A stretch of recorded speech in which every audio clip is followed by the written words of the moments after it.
बताओ, जब हमारे हिंदुस्तान की लड़कियों की शादियां होती हैं तो क्या वो अपना एक एक मूवमेंट सोशल मीडिया पे डालती है कि आज चुम्मी दी, आज गले लगाया, आज ये करा, आज वो करा? तो तुम तो बेगारती के तमाम रिकॉर्ड तोड़ रही हो। यहाँ पर तो बड़ी बड़ी एनजीओ को आगे आना चाहिए, बड़ी बड़ी एनजीओ को यहाँ पर सवाल करना चाहिए कि 4 बच्चों की जिंदगी का सवाल है। ये 4 बच्चे अपने फ्यूचर में एक तरह से कहिए कि गुमराही की तरफ और अंधेरी की तरफ जा रहे हैं। उनको नहीं मालूम कि वो कहाँ जा रहे हैं। मैंने नहीं कहा कि मुस्लिम धर्म बहुत अच्छा होता है, मैं ये भी नहीं कह रही कि हिंदू धर्म बहुत बुरा होता है। ये हमारी आस्था का मामला है कि आप नॉन मुस्लिम है, मैं मुस्लिम हूं, मुझे प्राउड है कि मैं मुसलमान हूं, आपको प्राउड है कि आप हिंदू हैं। क्योंकि मेरा भारत एक मिली जुली सभ्यता का नाम है। मैं ये नहीं कह रही कि सीमा हैदर यहां नहीं आ सकती, आप आ सकती थी, आप आराम से आ सकती थी, लेकिन आप प्रॉपर वीजा लेकर आती, आप प्रॉपर चैनल से आती, और प्रॉपर चैनल के आने के बाद फिर आप यहाँ पर कोई कार्रवाई करती, यहाँ पर शादी वादी करती और चाहती तो अपने हस्बैंड को वापस लेकर चली। पाकिस्तान में कौन सी गोलियां मार देनी थी? क्या पाकिस्तान में नॉन मुस्लिम नहीं रहते? आप अपने हस्बैंड को पाकिस्तान लेके जाती, चाहे दुबई लेके जाती, लेकिन आपकी बिगाड़ती देखिए कि आप तो एक तो इलीगल तरीके से आप यहाँ पर आई हैं, अपने साथ 4 बच्चों की जिंदगी जहन्नुम आप यहाँ बना रही हैं। अपने फैशन से, अपने ड्रामों से आपको फुर्सत थी। चंद्रयान मेरी वजह से गया, पाकिस्तान को हमने हरा दिया, तो मेरी दुआओं से हारा। 70-80 हजार कमा, इसमें गुजारा नहीं हुआ इसका। यहाँ पर ये भीख मंगे के पास आ गई एक ऐसा लड़का जिसको हिंदुस्तान की कोई लड़की नहीं मिल रही थी। भाई सचिन मीणा, तुम मीणा खानदान से थे, तुझे क्या कोई भारत की कोई लड़की नहीं मिल रही थी? तो बेगैरत तो वो भी है कि तू एक औरत उठाकर लेकर आया, एक्सपायरी औरत उठाकर लेकर आया, वो भी दुश्मन देश, जिसको तमाम लोग दुश्मन देश बोलते हैं। ये हम नहीं, हमारा मीडिया चीख चिल्ला के बोलता है दुश्मन देश पाकिस्तान, पाकिस्तान महंगाई का जिम्मेदार, पाकिस्तान से टिड्डी दल का हमला, पाकिस्तान से गरम गरम हवाओं का हमला, पाकिस्तान ने ये कर दिया, पाकिस्तान ने वो कर दिया। मतलब जो मुल्क हमारी हर बर्बादी में शामिल होता है, उस मुल्क की एक औरत यहाँ पर आ जाती है और तमाम जितने भी बेवकूफ लोगों को कहते हैं ना, सीमा तो हमारी भाभी है, हमारी अंतरराष्ट्रीय चाबी है। तो ये सारा का सारा ड्रामा हो रहा है। और मेन बात ये, मुझे अपनी इंटेलिजेंसी पे पूरा यकीन है, मुझे अपने तमाम जितने भी संगठन है, सरकारी तंजीमों पे पूरा यकीन है, वो कहीं ना कहीं कुछ ना कुछ इंक्वायरी कर रहे हैं। और जब वो इंक्वायरी हो जाएगी तो हमें पता है कि सीमा हैदर और इसके साथ जो वो चूसा बाम है, उसका हशर नशर खराब होना है। देखो, इकरा को डिपोर्ट कर दिया, बांग्लादेश से एक लड़की आई थी उसको डिपोर्ट कर दिया, एक और लड़की आई थी नेपाल, उसको डिपोर्ट कर दिया। मतलब अगर मोहब्बत है तो सिर्फ सीमा हैदर की मोहब्बत क्यों, उन लोगों की मोहब्बत क्यों नहीं? बांग्लादेश से एक लड़की, आप देखिए, दरिया को पार कर आई, मगरमच्छ से मुकाबला करा, मछलियों से मुकाबला करा, ना मालूम कैसे कैसे उसने समुद्री कीड़ों से, सांपों से मुकाबला करा, तब वो अपनी मोहब्बत को पाने यहाँ पर आई थी। और यहाँ पर पाने के बाद जब उनको पता चला, उसको जाकर फेंक कर आ गए, वो पागल हो गई, इकरा भी पागल हो गई, वो बांग्लादेश की लड़की भी पागल हो गई। तो इसकी मोहब्बत में ऐसा क्या नजर आ रहा है? आप देखिए, शक्ल देखने लायक नहीं। मतलब मेन बात यही है, चल शक्ल सूरत ऊपर वाले ने बनाई है, लेकिन आपने एक महिला की गरिमा को बर्बाद करा। आपको याद होगा, अभी आपको याद होगा ज्योति मौर्य, आप नहीं भूली होंगी ज्योति मौर्य। जब ज्योति मौर्य अपनी मर्जी से किसी से मोहब्बत करती है तो यहाँ पर हिंदुस्तान का मीडिया चीख चीख के कहता है ज्योति तू बेवफा है, ज्योति तू दो बेवफा है। मतलब हिंदुस्तान की बेटी अगर किसी से मोहब्बत करती है, किसी के साथ जिंदगी गुजारना चाहती है, किसी के साथ बातें करती है, तो ये तमाम मीडिया उसको बेवफा बनाता है और उसके हस्बैंड को लेकर खड़ा हो जाता है। लेकिन दुश्मन देश की कोई आवारा ठरकी एक्सपायरी औरत 4 बच्चों के साथ भारत आती है तो ये मीडिया कहते हैं कि राष्ट्रीय भाभी हैं, ये विकास की चाबी हैं, ये भारत का खजाना है, ये ऐसा है। तो मुझे समझ नहीं आ रहा इन लोगों का दिमागी दिवालिया मेरे समझ से परे कि ये लोग कौन सी सोच में रहते हैं, किस तरह भारत को कहां लेकर जा रहे हैं। और आपको मालूम है कितनी तबाहियां हुई हैं, कितनी बर्बादियां हमारे भारत की लगी, कैसे कैसे मीम भारत के ऊपर बने कि बताओ जी दुश्मन देश। अरे जब तुम्हें इतनी मुसीबत है तो फिर वीजा सिस्टम खत्म कर दो, वहां से फौज हटा लो, हमारी सेना हटा लो। जब इतनी ही तुम्हें लग रहा है कि हमारा आपस का मामला हो गया, अमध्याना समझाना हो गया, सीमा इधर पाकिस्तान से आ गई, तो तुम्हारा सारे भक्तों का तो समझाना हो गया ना। तो सारा का सारा सारी खुदाई एक तरफ और जोरू का भाई एक तरफ, तो जोरू का मुल्क भी एक तरफ होना चाहिए ना। तो फिर सारी सरहदें हटा लो, पासपोर्ट सिस्टम हटा लो, वीजा सिस्टम हटा लो, फिर ये ड्रामेबाजी क्यों? जिस वक्त ये औरत आई उस वक्त हिंदुस्तान में 2 मुद्दे बड़े लाइमलाइट में थे। एक तो हमारी पहलवान जबी उठकर गई थी और दूसरा मणिपुर लाइमलाइट में था। और हर एक कोई सवाल कर रहा था कि मणिपुर पर सरकार जवाब दे, मणिपुर जल रहा था। तो उस मुद्दे को दबाने के लिए एकदम से सीमा नाम का हवा आता है या जिन आता है और तमाम मीडिया सीमा हैदर सचिन स्प्रेड करता है।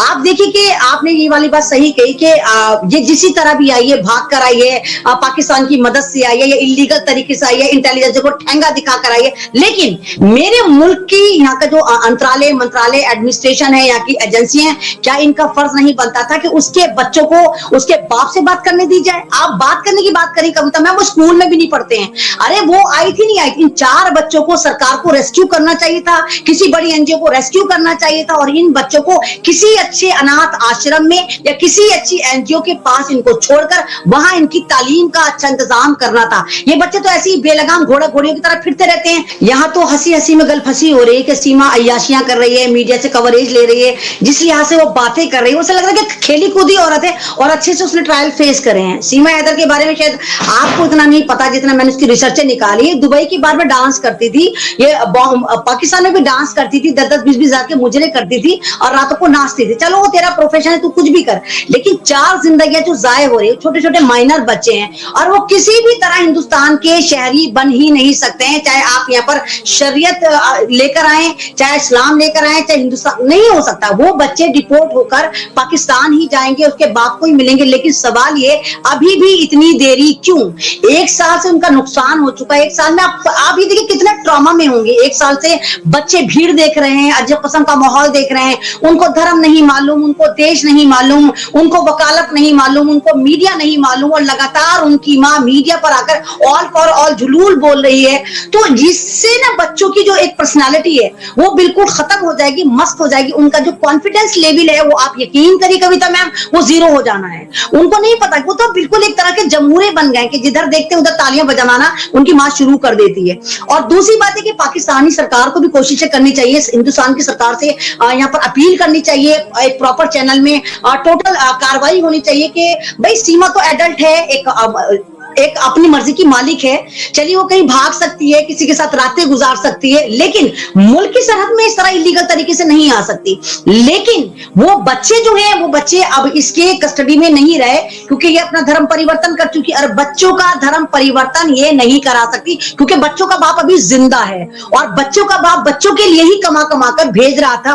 और ये देखिए कि आप बच्चों की टोटल प्रॉपर्टी, अगर कोई जो बाप होता है वो कमा रहा होता है तो प्रॉपर्टी बच्चों की तो होती, बच्चों के लिए तो कर रहा होता है, एक सरपरस्त होती है, एक गार्जियन होती है। ये सारी प्रॉपर्टी वहां से सेल आउट कर आए, सारे पैसे उसके सेल इस तरह से चूल्हे में लगा दिए और जिसके पास आई है वो खुद नील बटा सन्नाटा, एक फकीर लड़का है, 8-10 हजार की भी इसकी जॉब नहीं है, किराए के मकान में रहता है। तो कविता में उल्लू की पट्टी हमारे हिंदुस्तान की औरतें, हमारे हिंदुस्तान की जनता, हमारे हिंदुस्तान की माए क्या यहाँ पर अभी तक खाक ही कर रही है? हम नहीं कुछ कर रहे अपने भारत के लिए। मतलब एक गद्दार मुल्क से एक औरत गद्दारी करके यहाँ पर आ जाती है और उसकी दुआओं को, उसकी बद्दुआओं को सोशल मीडिया के साथ साथ आप ये देखिए कि स्ट्रीम चैनल कितना लाइमलाइट कर रहे हैं। तो ये हमारी बेइज्जती, माओ की बेइज्जती है।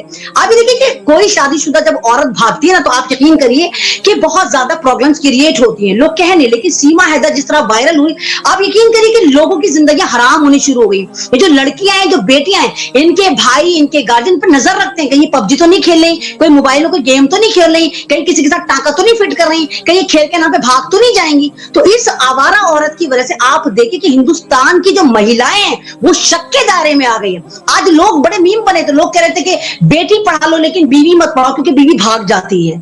तो ये जो चीजें हैं ये बहुत नुकसानदेह है। इससे हिंदुस्तान की औरतों का जो एक रेपुटेशन लेवल है वो बहुत ज्यादा मफलूज हुआ है, बहुत ज्यादा गिरा है। और जिस तरह 4 बच्चों की जिंदगी का सवाल है, तो उसके लिए मैं बार बार कह रही हूँ कि एनजीओ को आगे आना चाहिए, लोगों को चमकाने पे ध्यान नहीं देना चाहिए। जैसे बहुत सारे वकील हैं कि जी हम केस लड़ेंगे, हम केस लड़ेंगे, लड़ने के लिए कोई तैयार नहीं हो रहा है। सोशल मीडिया पे लगा रहे हैं सब गुहारे, जी हम लड़ रहे हैं केस, जी हम लड़ रहे हैं, जी हम लड़ रहे हैं। तो आपने बिल्कुल सीरियसली काम करना। अगर आप भारत से मोहब्बत करें और आप इंसानियत से भी मोहब्बत करें और आप सिर्फ इंसानियत के नाम पे बच्चों को बचाना चाहते हैं, अपने मुल्क को बचाना चाहते हैं, तो आपने सरकारों से बातें करनी है। आपने पाकिस्तान के यहाँ पर जो एक सिफारत खाना है, एम्बेसी, वहां पर जाकर एप्लीकेशन लगानी है कि इन बच्चों को यहाँ से लेकर जाया जाए क्योंकि इनका फ्यूचर डे बाई डे जो है वो बहुत ज्यादा डार्क हो रहा है। लेकिन हम लोग सोशल मीडिया पे नहीं डाले कि मैंने रोजा रख लिया तो जी मैंने नमाज पढ़ ली, जी मैं मंदिर चली गई तो जी मैं गिरजाघर चली गई। मेरा मुल्क तो धर्मों के लिहाज से जाना जाता है, सारे धाम यहाँ पर हैं, बड़ी बड़ी नदी, बड़े बड़े मुकद्दस स्थल दुनिया के सब ज्यादा यही पाए जाते हैं। तो कौन सी महिला है जो ड्रामे कर रही है कि दिखा रही है कि जी हमने ये करा तो हमने वो करा? तो इस तरह तो ये धर्मों का मजाक उड़ा रही है ना, ये धर्मों को ये देखिए किस तरह गंदगी से परोस रही है, धर्म की बेइज्जती कर रही है। और बाकी भारत तो धर्म निरपेक्ष देश है, यहाँ पर एक सेकुलर है, आप जिस मजहब में में जाएं, मेरा संविधान खुद कहता है कि मुझे धर्म को चूज करने की आजादी है। मैं चाहूं मुसलमान रहूं, मैं चाहूं सिखिज्म को अपनाऊं, मैं चाहूं नास्तिक हो जाऊं, मैं चाहे बौद्धिस्ट हो जाऊं, ये मेरा संविधान कह रहा है। लेकिन जिस तरह यहाँ पर धर्म का एक तरह से प्रोपेगेंडा दिखाया जा रहा है कि जी आरती करी, जिसने जय श्री राम के नारे लगाए, जिसने तुलसी के चारों तरफ चक्कर लगाया, जिसने व्रत रखा, तो हिंदुस्तान की जो महिलाएं हैं, जो भारत की महिलाएं, वो क्या कभी व्रत नहीं रखती थी? क्या भारत की महिलाओं ने कभी पूजा पाठ नहीं करी? क्या वही ये तो मतलब एक तरह से दिखा रही है कि अगर भारत में, बल्कि भारत भी छोड़िए, पूरी दुनिया में किसी भी औरत का अपने शौहर से पंगा होता है तो उसको छोड़ के दूसरे के साथ भाग जाए, वो गेम खेले, पटाए, भाग जाए। तो जिंदगी जो होती है, औरत जो नाम है सेक्रीफाई का नाम है, औरत कुर्बानी का नाम है, औरत झुकने का नाम है, औरत टूटती नहीं है, झुक जाती है। औरत एक फलदार पेड़ की तरह होती है जिसपे फल आते हैं बच्चों की सूरत में, और जब फल आते हैं तो पेड़ झुकता चला जाता है लेकिन टूटता नहीं है। तो वो औरत जो एक मेरे भारत में देखिए कि तमाम जितनी भी देवियां हैं वो भारत में पाई जाती है, चाहे वो दुर्गा हो, चाहे वो अम्बी हो, चाहे वो काली हो, चाहे वो सरस्वती हो, इतनी देवियों के यहाँ पर होने के बाद एक अपोजिट मुल्क से आती है और यहाँ पर देवियों का मजाक उड़ा रही। तो ये हमारा मजाक है, ये आपका मजाक है, ये भारत की संस्कृति का मजाक है कि हम जिस धर्म को अपने दिल में अपनी आस्था बनाकर लेके घूमते हैं, ये उस मजहब को एक तरह से कही कि अफीम बनाकर बेच रही है, लोगों की जहनियत खराब कर रही है। ये 9 उम्र लड़कियों की जिंदगी खराब कर रही है, लड़कों की उम्र खराब कर रही है कि बच्चे तुम फोन पे गेम खेलो, कोई भी औरत, कोई भी शादीशुदा औरत में पसंद आती है, ले जाओ, भाग जाओ। तो इस तरह नहीं होना चाहिए। इसके खिलाफ तो औरतों ने मोर्चा खोलना चाहिए कि